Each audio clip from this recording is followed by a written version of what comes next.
Dito sa strumming pattern, hindi kailangan na puro down, hindi din kailangan na puro up.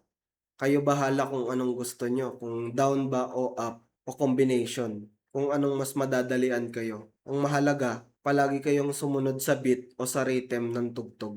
Bago kayo sumunod sa akin, gayahin nyo yung strumming pattern sa pamamagitan nito ng walang chords. Halimbawa,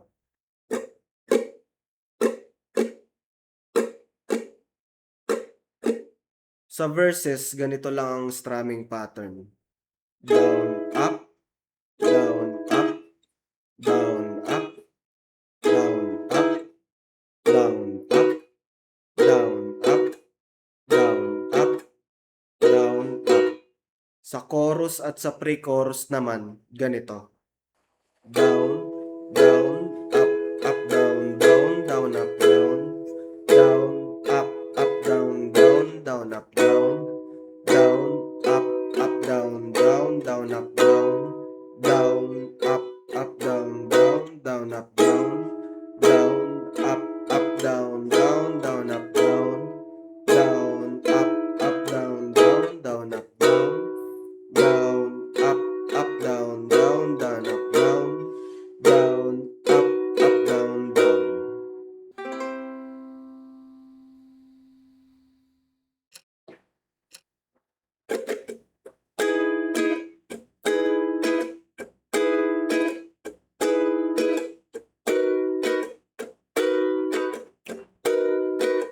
Tayo'y magmumotor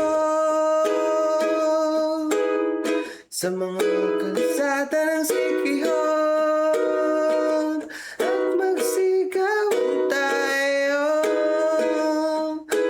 para nasa oro.